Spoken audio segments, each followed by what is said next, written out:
All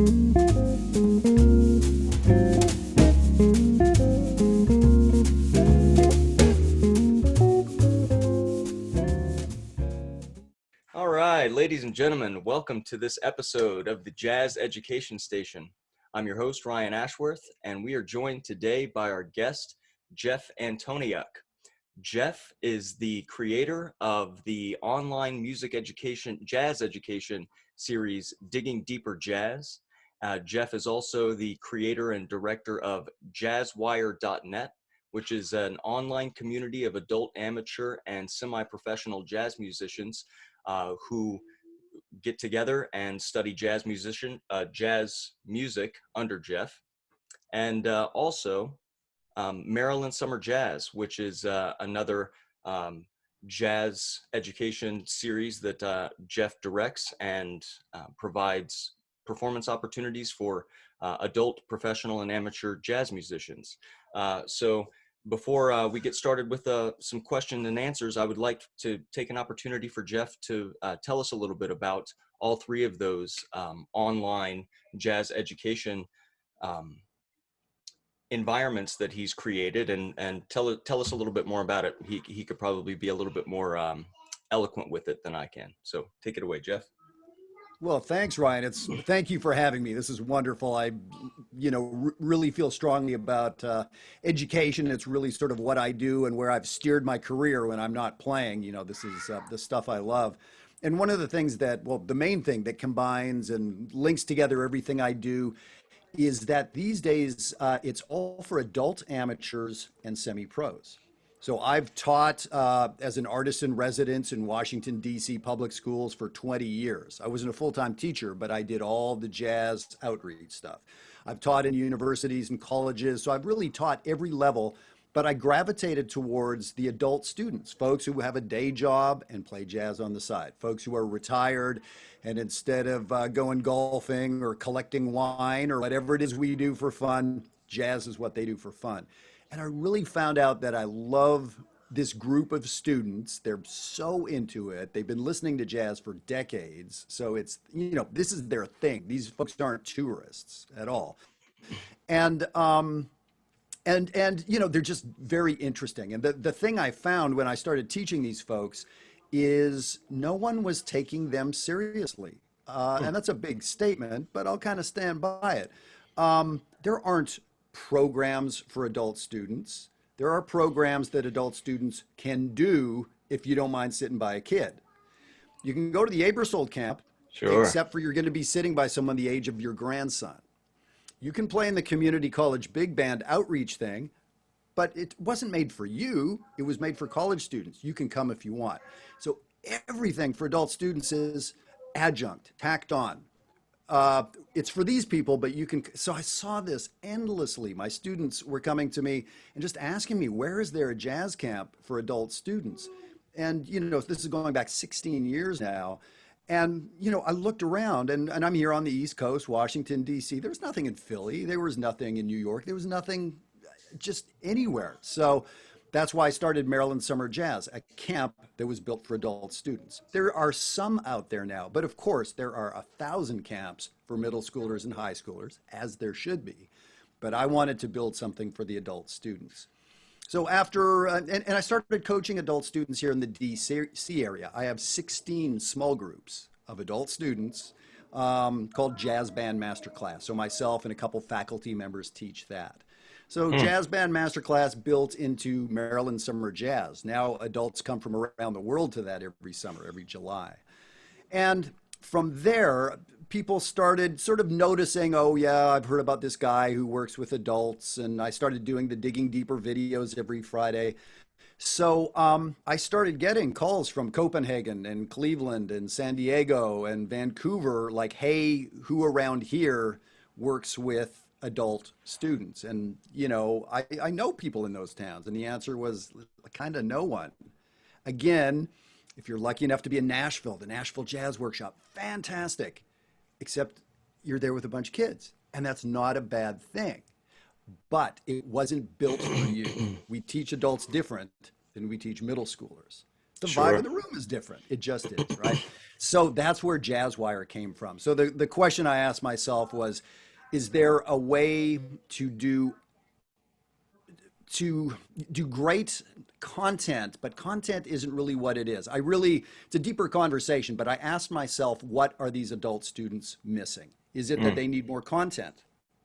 Is it that they need to connect with others? So I spent 2 years thinking through with professional help what would be a great educational experience, what isn't out there, and so created Jazzwire. And it's Mm. about a year and a half in. We have folks from 30 different countries, and people are getting better like crazy. So I'm very excited about Jazzwire. It's a subscription website, jazzwire.net. Fantastic, fantastic.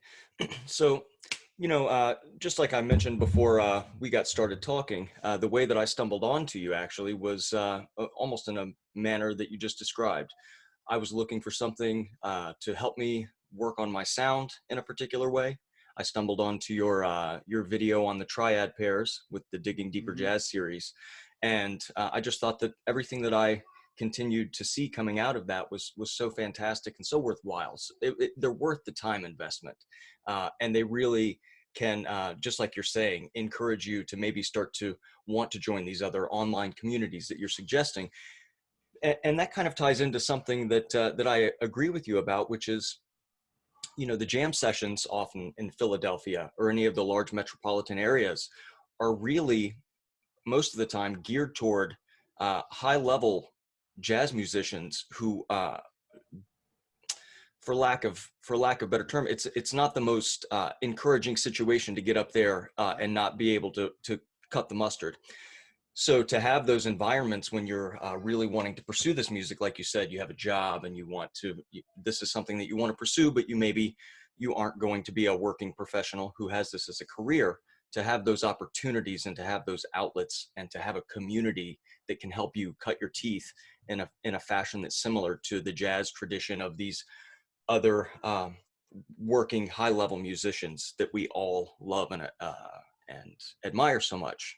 That's a great opportunity. So Yeah, it's very very, cool very stuff. true. Yeah, fantastic. Cool. Well, hey, Jeff, the next thing that I would like to do is ask you a handful of questions You and bet. hear what you might have to say about it. And then after that, we can talk a little bit more, maybe about jazz education, and we'll just see where this conversation takes us. So thanks again for Awesome. joining us today. So, all right, the first question that I have for you is what are some current trends in jazz education that you've noticed in the last 5 years that might be worth mentioning? Yeah. Sort of good news and bad news. So, we're in the middle of the COVID virus right now. It's Right. April 2020. I'm sure you're going to have listeners 10 years from now listening back to these episodes. So, yeah, and you and I were sort of joking around that, this is both of our seventh or eighth hour of video conferencing today for other Right. situations and teaching and coaching. Right. So clearly online is sort of what's new, or YouTube, right? The Oh, fact that you sure. can go to YouTube and Google triad pairs or tritone substitutions or what is the Dorian scale and get hundreds of videos. That's nuts. That is also awful. Um, so it's a wealth of information, which we would think is good. It's not that good. So the problem is curation of the information, right? So you Google tritone subs and get 500 videos.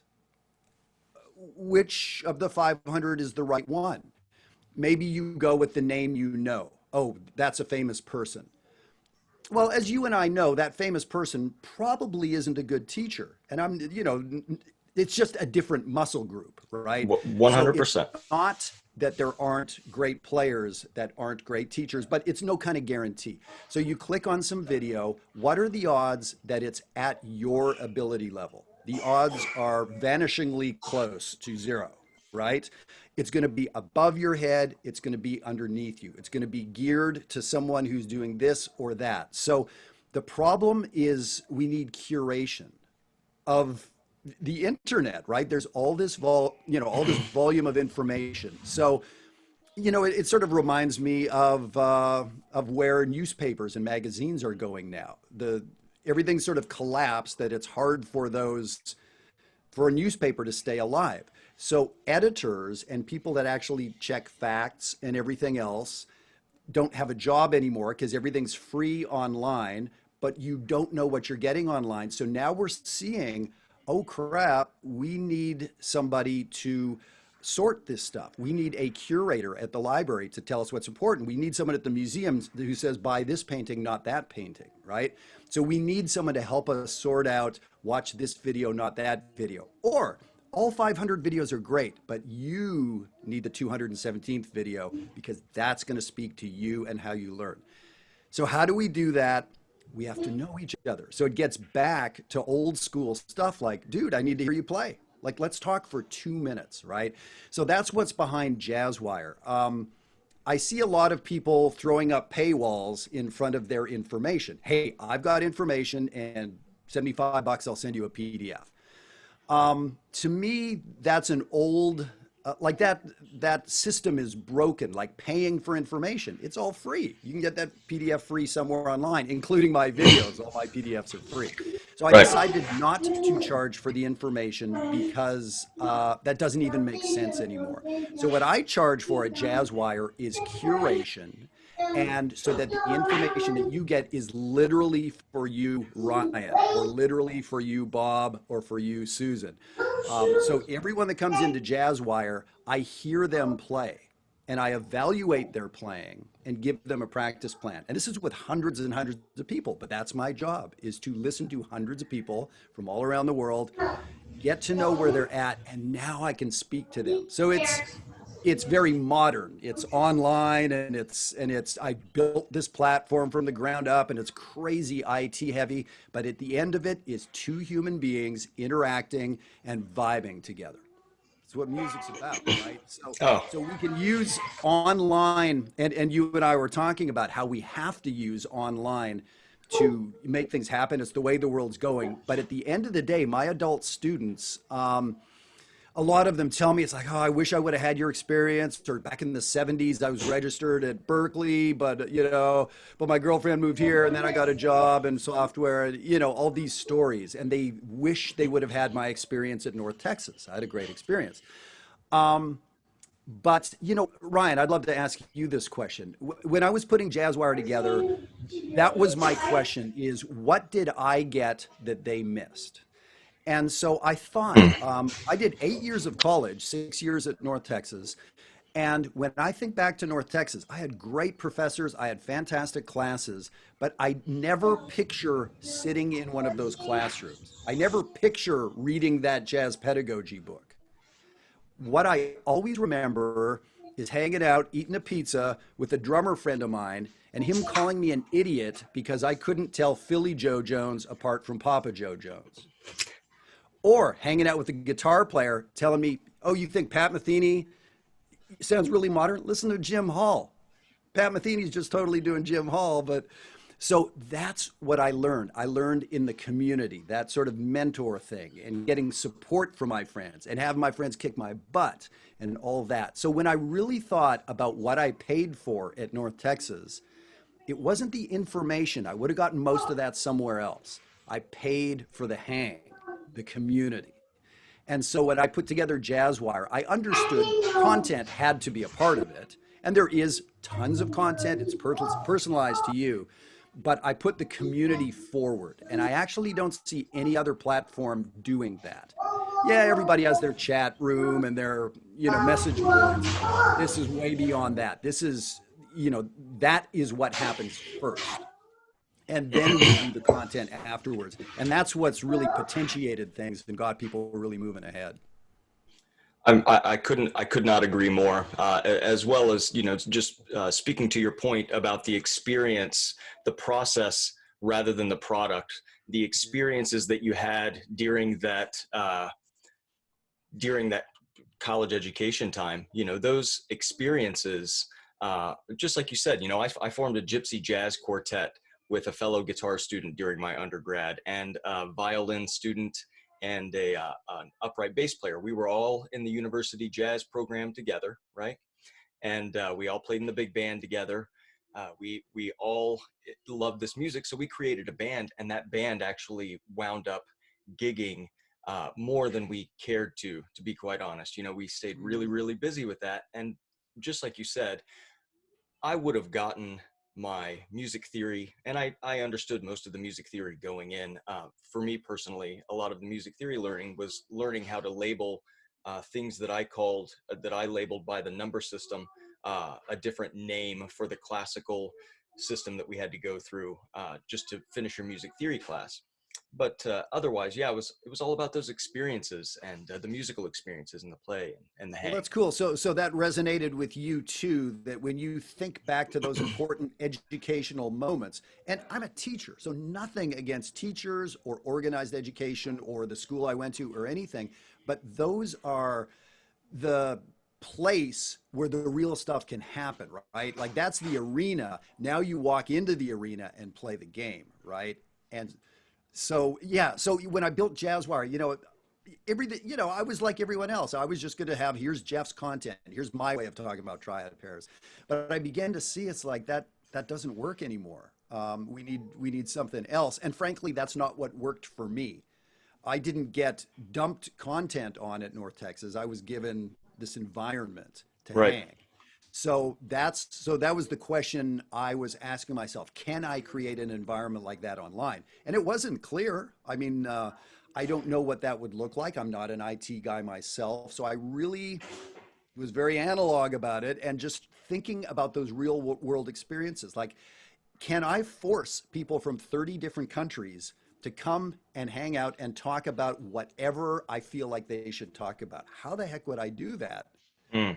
On a digital platform. And so those were the questions. Then I got IT guys involved and we started talking about that.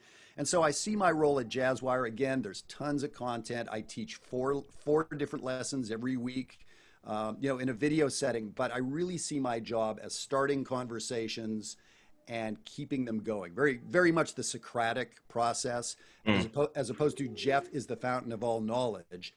Jeff is the guy that stirs stuff up, and now I want to see what you have to say. And when things start going good with you guys, you 42 people talking, I back off. Conversation's going.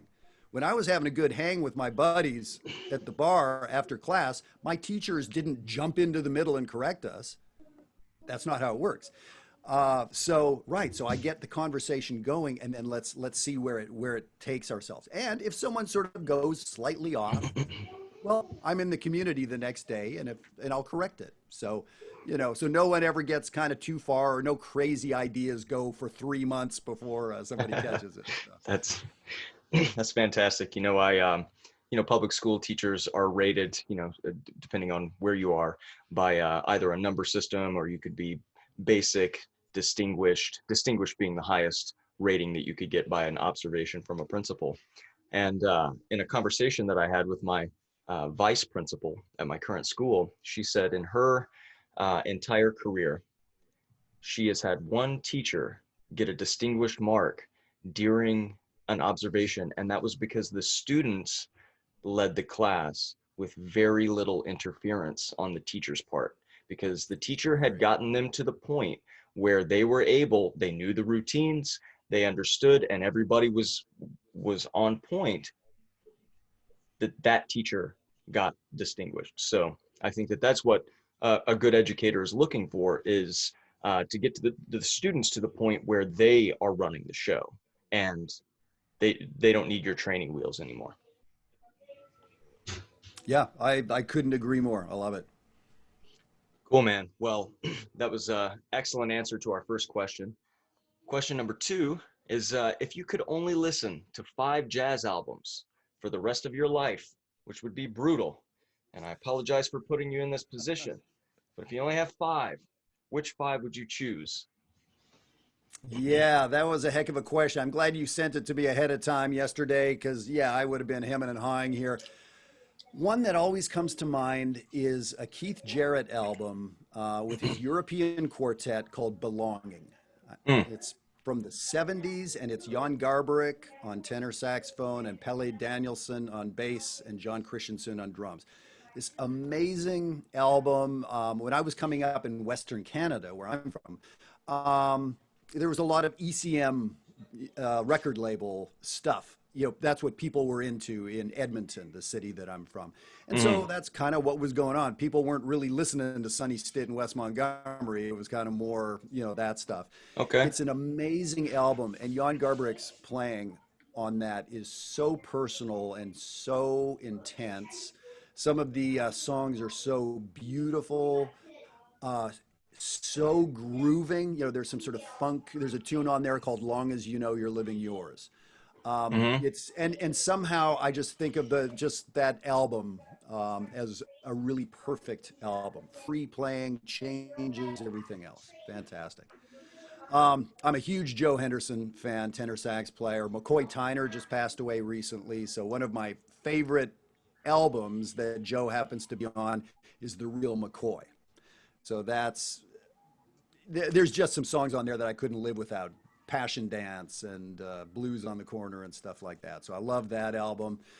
So if I'm on a desert island, I'm thinking that I need to at least be happy and sort of do something for my mental health.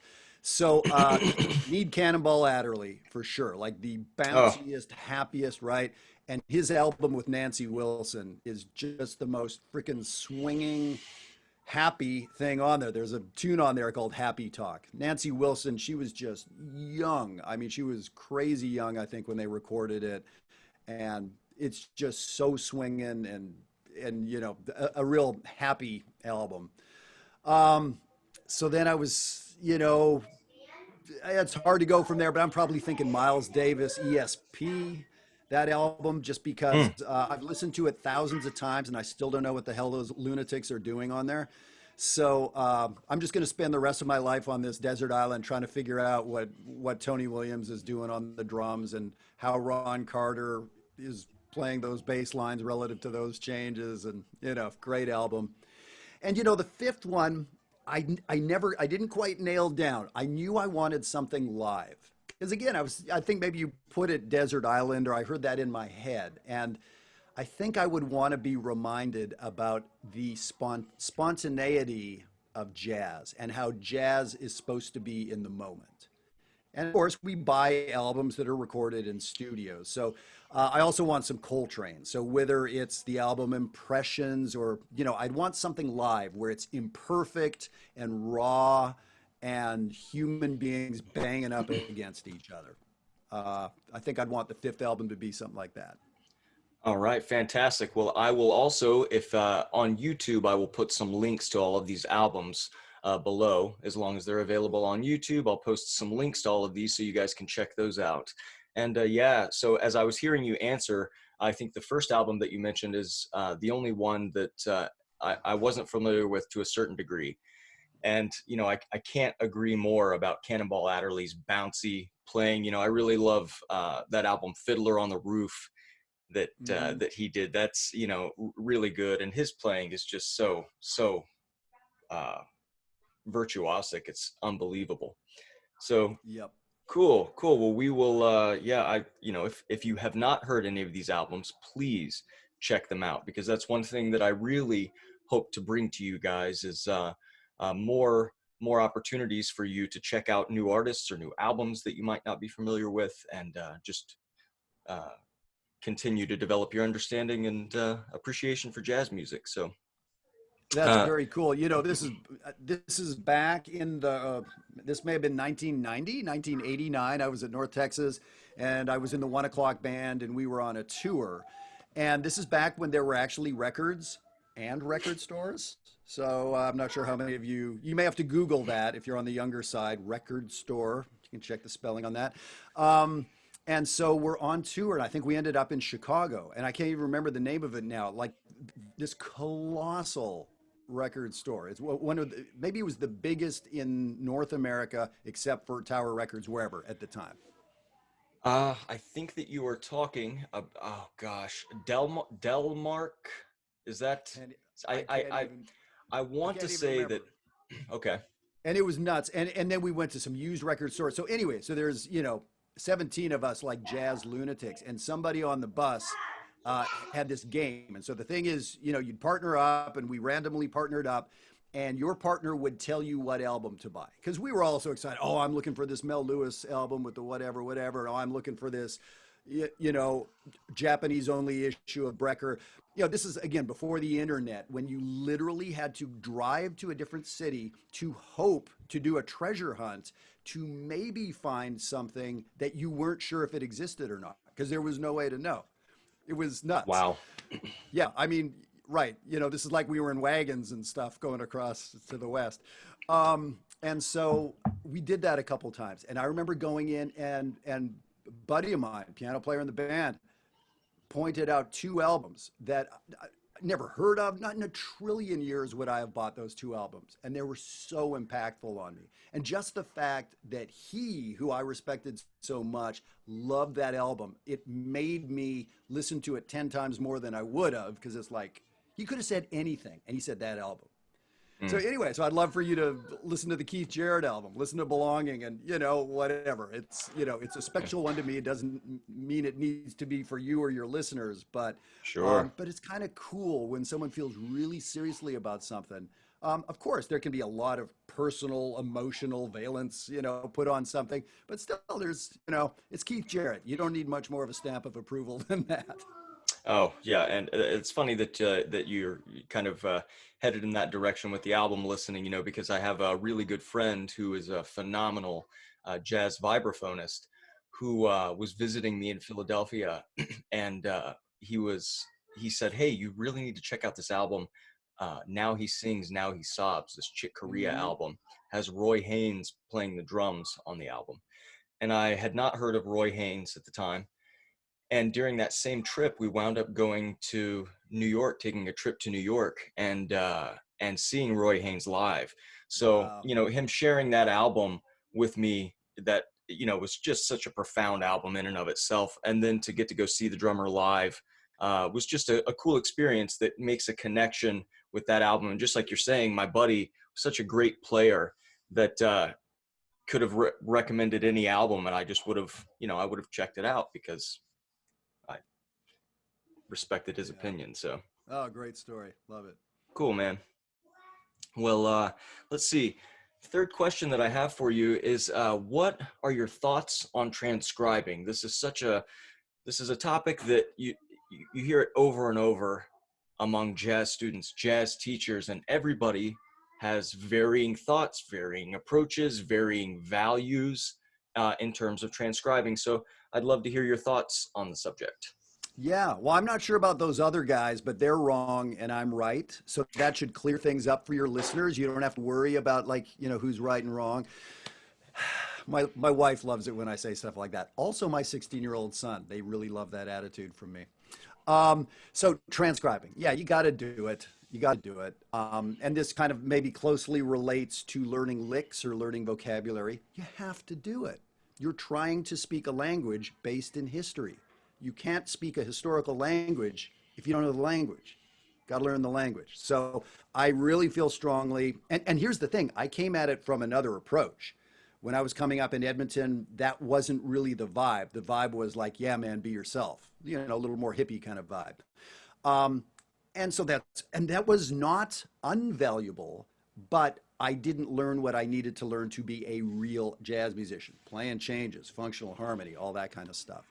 So the more I practice great vocabulary, the better. Now, here's the thing. So people's argument is, well, you'll be a parrot. You'll just be regurgitating licks on the gig. I've worked with literally thousands of students, and I can honestly think of two that sort of had that problem. That human beings don't have that problem of being too machine-like. Human beings are too messy. We're too random. That's the problem, right? So if you show me a lick, I guarantee 2 days from now, I've either forgotten it or morphed it into something or only half remember it. There's no chance I'm going to be machine-like playing it. Licks I've regurgitated thousands of times. I can't help but play with my approach, with the way I finger it, with the position that I prefer, with the strings that, you know, so there's just no chance of you becoming a lick machine. And when I see a student like that, I can fix that pretty easily. It's not a problem. So So, getting back to the transcribing question, that's one of the reasons people transcribe is to find vocabulary. Well, of course, it's fantastic ear training. So, for that reason, you should transcribe, even if you don't use the material you get, which you should, the transcribing thing. And then, for instance, you were talking about Cannonball. Um, Cannonball doesn't sound like Cannonball, and West Montgomery doesn't sound like West Montgomery because of the notes they played. Sure, there's Cannonball licks, like, yeah, there's Schofield voicings and all that kind of stuff, but it's how they did the stuff, not what. So that's a big thing in my teaching and playing, how versus what. Jazz musicians are terrible at focusing on what. What note was that? What was the voicing you just played? What should I do? What? We go online to Google tritone subs. What should I, we're collecting a bunch of things is what we do. But it was how that made Miles sound like Miles and made Ella sound like Ella, how they enunciated, how they sang, what their articulation was, the tone, how they EQ'd their amp, like all those sort of things. So from transcribing, so when you do a transcription and then play along with the album hundreds and hundreds of times so that you disappear into their sound. Literally, if someone walks into this room and I'm playing along with a Joe Henderson solo, they should not be able to hear me because I am so inside Joe's skin. Now that's what transcribing is about. That notes and pitches and rhythms on a sheet of paper don't get you. So it was cool that came up this week in the blue community at Jazzwire. We have 3 parallel Jazzwires. The blue community are the advanced guys, the red community are the intermediate guys, the green community is the novices. So we've been working on a Wayne Shorter tune called Backstage Sally, a kind of off the beaten path Art Blakey tune. And it's a shuffle and it's bluesy, but it's got all these whacked out Wayne Shorter changes on it. And it's sort of a triplety melody, but not really. And so people were reading the melody right, and they were sort of kind of articulating okay, but it felt kind of stilted or it was wooden. It didn't. And so, and I gave some advice, try tonguing the high note, ba-ba-doo-da, doo-da, hit the high note, teacher kind of stuff. And at some point, the advice was, dude, play along with Wayne and Freddie Hubbard 40 times and call me in the morning. Man, the next day, this guy was swinging his butt off. It had nothing to do, again, like your story of the distinguished teacher. At that point, it was time for me to step back and let him join the community being Art Blakey's band. Old school, man. Play along with this a bunch of times, and you will hear things that I can't tell you about in the English language. There just aren't the words to get that deep. So for me, transcribing, it gives us vocabulary, it works on our ears, and it's the biggest way for us to develop style, feel, and groove. So yeah, it's a gotta do kind of thing. That said, I'm big on honesty. I haven't transcribed a whole solo in years just because I don't have time. What I do a ton of, though, is steal 2 measures, 4 measures. I've done a ton of that in the last month or so, of just hearing something like, oh man, what in the world is that? That caught my ear. Or, I don't know what to do over the first 4 measures of Inner Urge, that Joe Henderson tune. Like, man, what do people do on that half diminished chord? So I go transcribe a couple lines, and man, now I've got months of work ahead of me from a 4-measure transcription. Oh, a very, very well put, very thorough answer. And I just want to kind of add to that, for me personally, I have learned to consider transcribing more of taking the opportunity to have a private lesson with these musicians that I admire so much. I literally try to have the mindset that I'm sitting with this person, and we have the benefit of having so much technology. I have this amazing slow downer, I can take 5 seconds of a Charlie Parker solo, I can slow it down and I can work on those 5 seconds and have Charlie Parker slowing down and showing me how he's phrasing these things. And that ties into what you just said. For me personally, I take these arpeggios that we all know. And when I approach them rhythmically, I have a way that I'm kind of pre-hearing or have kind of programmed into my own playing a rhythmic approach to maybe arpeggiating or doing these things that are my personal musical isms, if you follow me, you know. Mm-hmm. And then when I do these transcribing sessions, or I hang and I want to pick out a Wes solo or a Joe Pass solo, and I sit and I'm transcribing and I'm playing along, I realize I'm like, oh, holy cow, he's doing that same arpeggio that I do. It's his, just like you said, his rhythmic phrasing, and then the way that they tie what they've done into what's coming up next. And you start to really kind of lift up the hood and see the inner workings of these musicians' approach to all of these tunes that we want to play. And for me personally, that's where I can gain the most insight. And just like you said, by matching that tone so that you can't audibly tell whether or not it's Wes or you playing, gosh, that's really where it's at. So many people value that aspect of a musician. If you can come in and kind of have that, just that sound, and place everything in a rhythmically sensitive way, that's what you should take from transcription, in my opinion and in my experience, more than the writing down. Mm-hmm. So Yep. Fantastic. Well, great. Well, so it turns out we're both exactly right about that, and everybody else is. yeah, whatever else they have to say, we'll find out in the future, I Your guess. listeners now have the right answer. You don't even have to ask that question of anyone else again. We got it. I'll strike it off of the list. Cool, man. So this is one of the last questions that you had a little time to chew on. Who are your top 5 jazz heroes or influences that inspired you to either play this music or stick with it, and you know, get to the point that you are right now? Yeah, that's such a hard one because of course there's so many great voices, so many great musicians, mentors and teachers I had, and supportive people and all that. So yeah, tricky, so I went with sort of the heroes of the instruments that I love. And one of the first guys that just scared me to death was Michael Brecker on the tenor saxophone. So I sort of came up during the era where he was the man. And so every couple generations, there's somebody like that. Electric bass, it was Jocko. He just sort of redefined what the instrument is, or maybe Steve Gadd on the drums. And so, yeah, Brecker was, just every album I bought, he was on. I got to hear him numerous times, got to talk to him a little bit. And so I don't think I sound a lot or even much like him, but that was just, as a young man wanting to play jazz, that was just kind of where my head was, I guess. So he would be a big one. Joe Henderson, like I mentioned, I just love Joe's playing and his, well,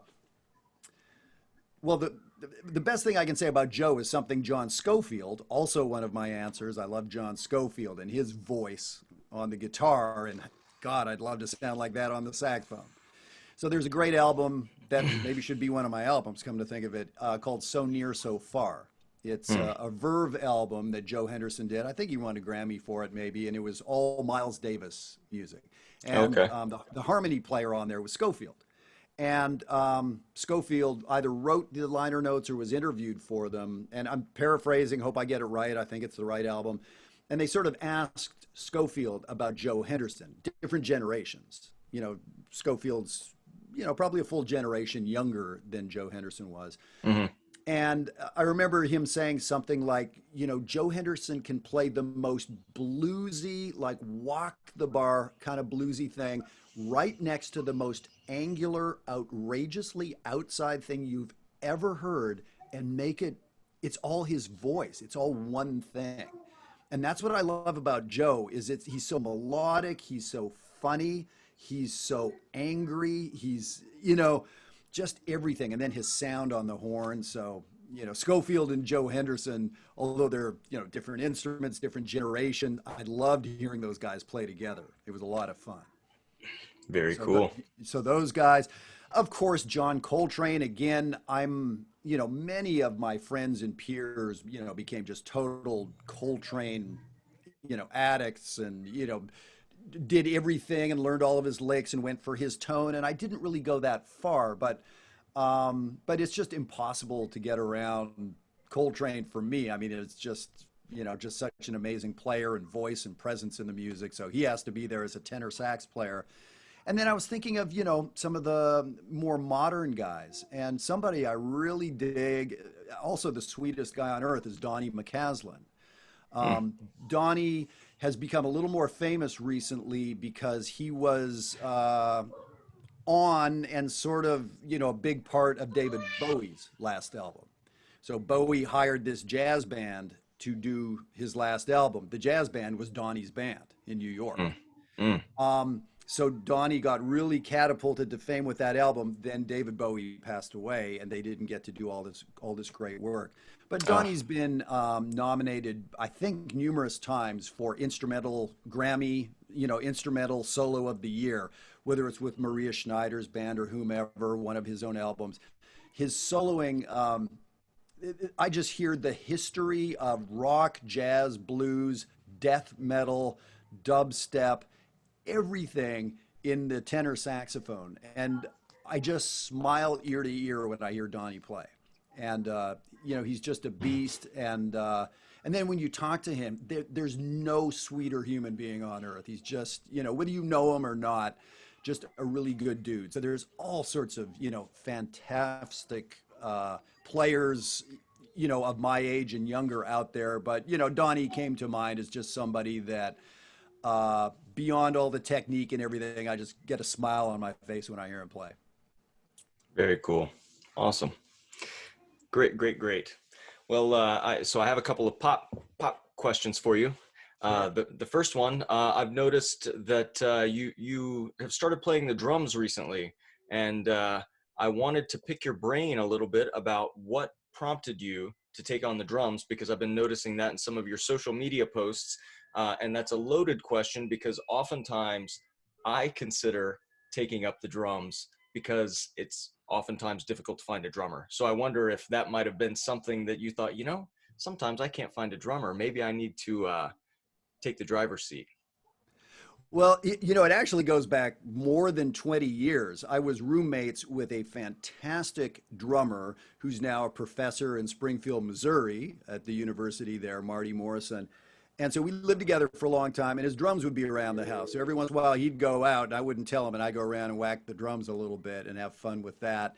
And actually, at North Texas, I got my master's degree in ethnomusicology, studying West African music. So, so my head was in rhythm. I've always related to the saxophone more rhythmically than melodically, frankly. I connect with rhythm. So that's just kind of how I am. Found some drums. So now I move out, get my own place. And I was just kind of missing having some drums around. So somebody told me, it's like, man, if you go to the music store, they got this like $300 drum set that you can get. You have a drummer there that wants to come on the camera? I So with the drums, so I bought a drum set 20 years ago, and sometimes months would go by and I wouldn't play. And sometimes I'd walk by the drums and play for 5 minutes, and nothing was organized. I didn't start learning any rudiments till like a year ago. hmm, I just like to sit down and swing. I had no illusions of ever playing a gig, and everyone, and I would just watch all these great drummers I hired, and Maryland Summer Jazz. I've hired 40 of some of the best drummers I know from around North America, and I go to their drum workshops, and so I'm getting this stuff in there. So for the last 16 years, I've been teaching these adult small groups, and every single one is a band, one drummer, one bass player, one guitar player, one piano player. It's a band. And so my drumming got to the point where I could sit in with a novice band. And, I've got good time. I know how to swing. I can play a bossa, fine. So as time went on, I had to learn how to talk to these drummers. Now, I'm not giving them drum lessons. I'm not showing anybody a flamadiddle or anything like that, but I do have to tell them you're dragging, and it's not just that you're not concentrating. There's a technique thing going on.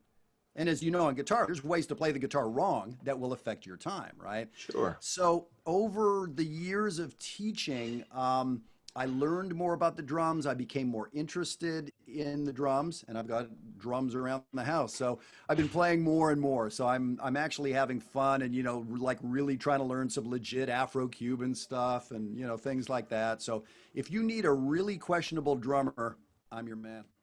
Gotcha. So I guess that also means if you're in the DC area, is that correct? Yeah. So if you're in the DC area in a pinch for a jazz drummer, reach out to Jeff. Exactly. I charge $50 a gig, but I charge $500 to move the drums. So just saying. There we go. The price is set. Cool.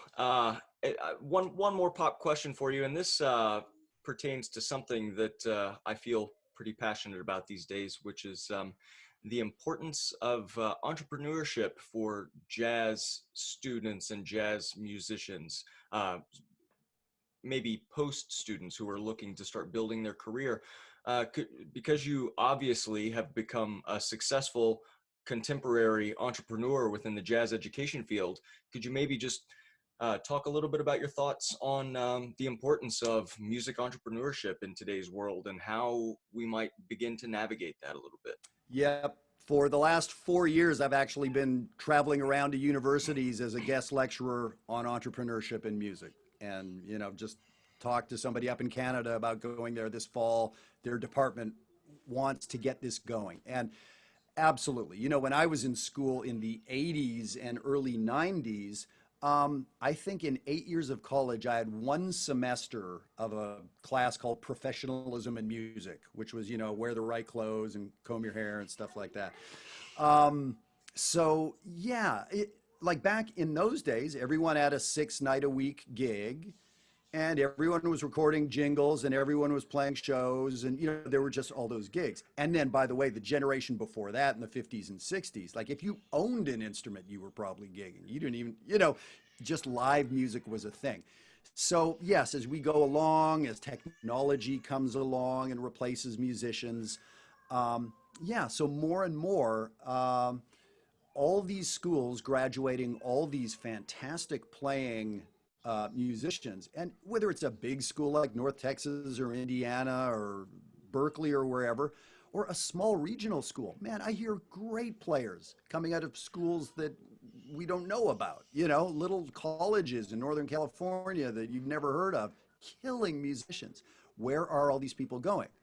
So a public school teaching, university, handful of gigs a year open up, and there's 5,000 guys with PhDs auditioning for them. I have a lot of friends here in the DC area in the service bands, the Air Force Airmen of Note, the Army Ambassadors, world-class musicians. But the bottom line is those gigs where you now have a paycheck for the rest of your life. Musicians, those haven't been there for musicians so much, but less so than ever before. And so I decided personally, even though as a younger person, I knew I was going to be a college teacher. I love academia. I love teaching. I love playing. I love the vibe. I knew that was going to be me. And as time went on, I went more the player direction, which I'm very happy I did. And then, it was right about 16 years ago when my son was born, I realized, like, wait a minute, this is going to get expensive. So I thought, like, okay, yeah, playing a whole bunch of $50 gigs may not cut it 2 years from now or 5 years from now or whatever.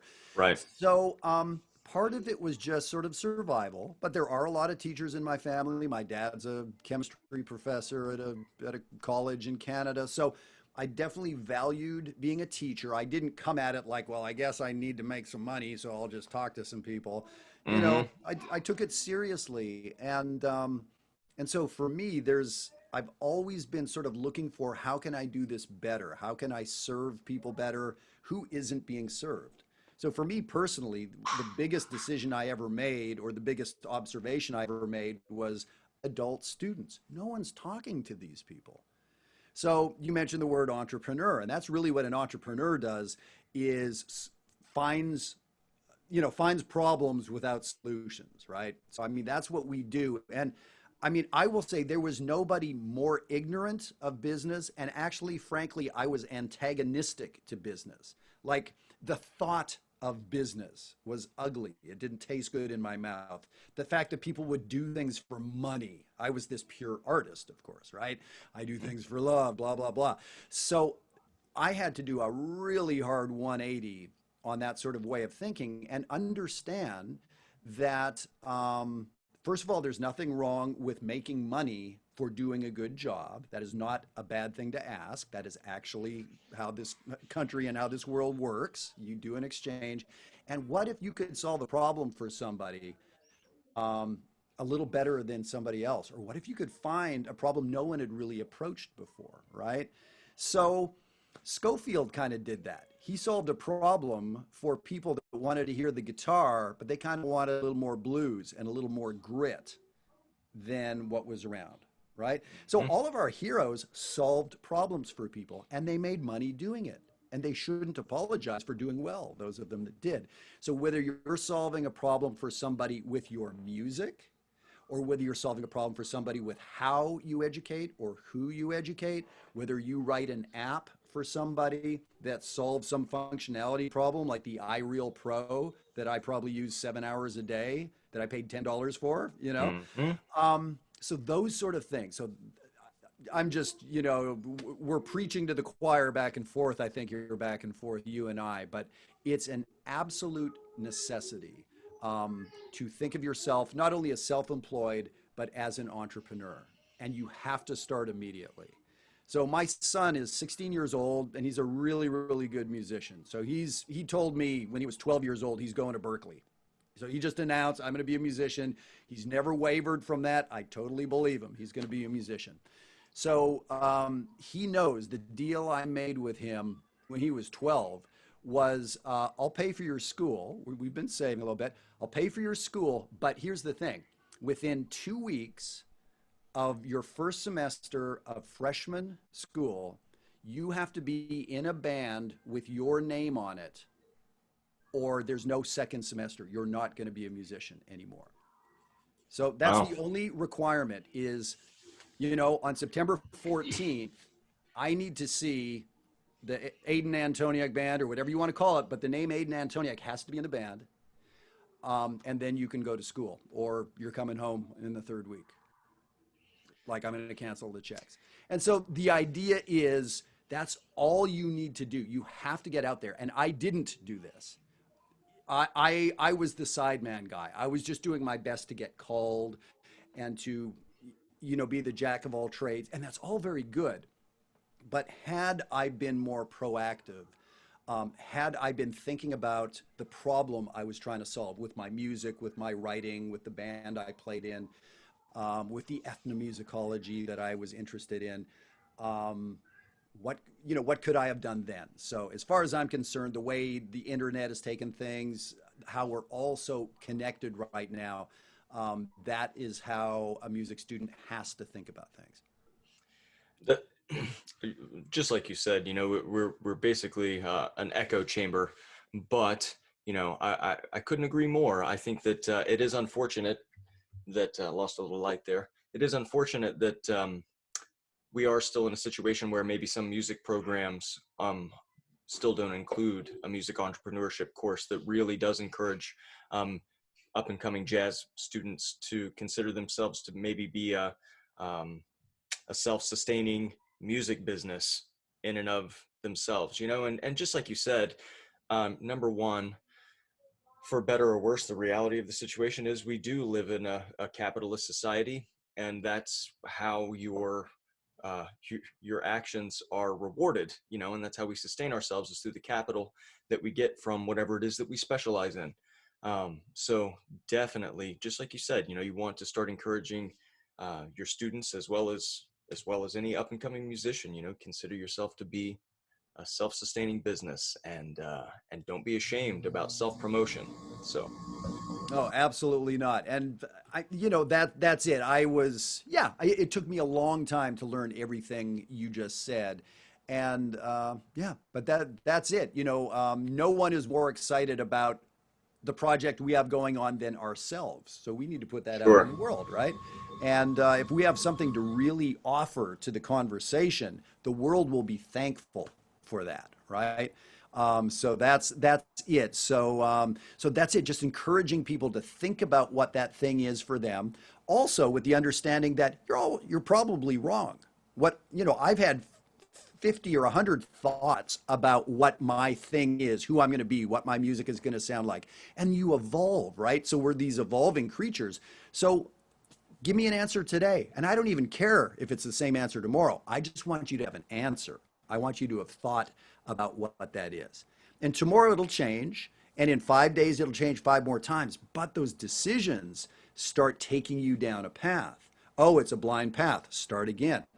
But here's the thing. If you start doing that when you're 16 or 17, holy cow, right? I mean, even if there's 4 years of trial and error, dude, you're 20 years old and you've got a fantastic direction, as opposed to wait till you're 48 years old and COVID strikes and holy crap, what am I going to do now?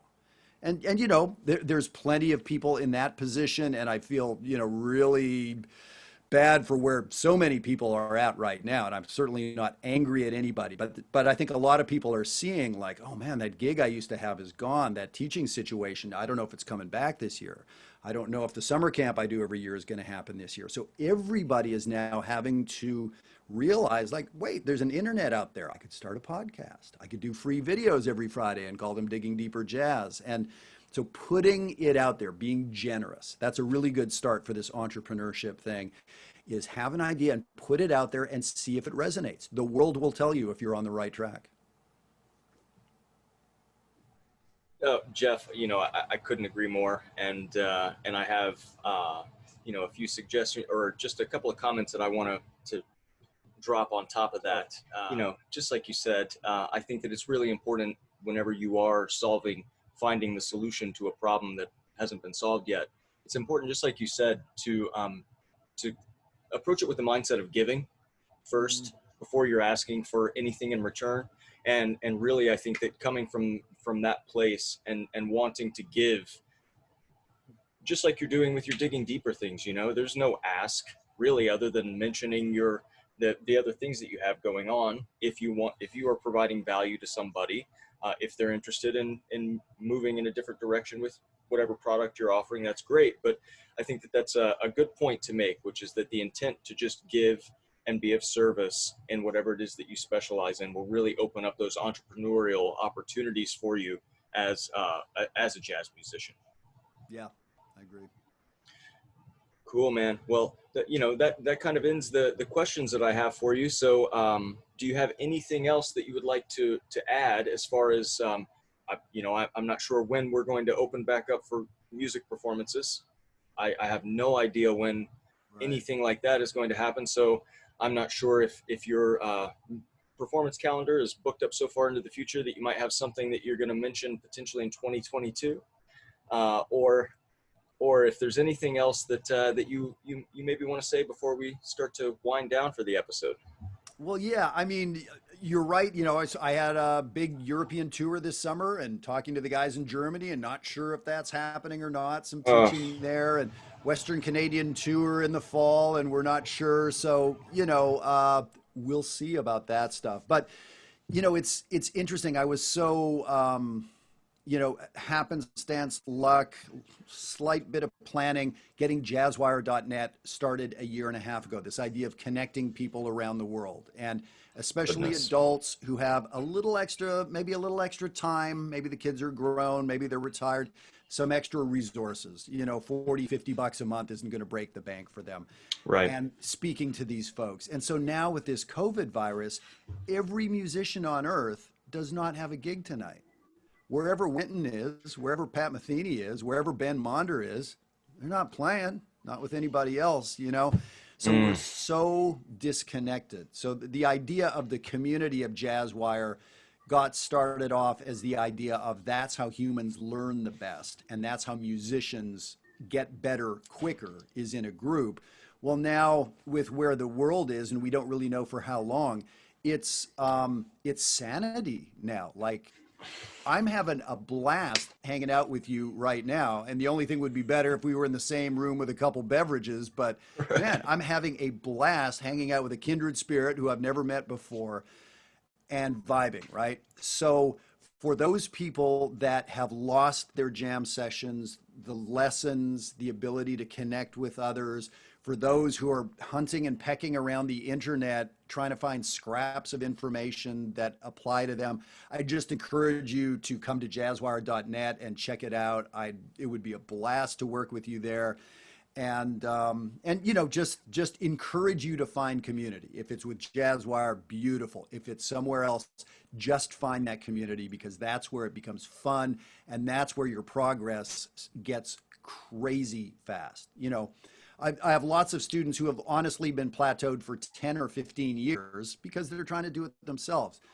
They come on Jazzwire, and in 2 months, they're different players, just because they get out of that echo chamber of what they think they know and get some real information and some real support. So, you know, so sort of that, you know, sing my song to all the musicians out there, that I feel sort of all the hurt and the disconnection, and, you know, and everyone's scared and anxious about what happened next. But I would say don't wait for what happens next. Make the next thing that's going to happen, and just have that be related to a community and other people around you. Oh, you know, Jeff, I mean, once again, you know, that's exactly just like you said. That's why you and I, that's part of the reason that you and I are having this conversation. And just like I mentioned to you earlier, you know, this is an idea that came to my mind during a music entrepreneurship course that I had to take, you know, and I thought, oh, this is a way that I know all of these people, and why not pick their brains so that all of these people who are thirsty for jazz knowledge might have a sort of a place to go where then they could hear what jazz educators have to say and branch out from there. So with that said, Jeff, I really sincerely appreciate your time. I'm so glad that we had the opportunity to talk about all of these things. And with that said, I will make sure that we post links to all of your websites in the sections below, both in YouTube and in any other platform. So be sure that you check out everything that's going on with Jeff Antioniuk at Digging Deeper Jazz, Maryland Summer Jazz, and jazzwire.net. So thanks again, everybody, for tuning in for this episode of the Jazz Education Station. I'm Ryan Ashworth, your host, and we will see you again in the next episode. Thanks again. Take care.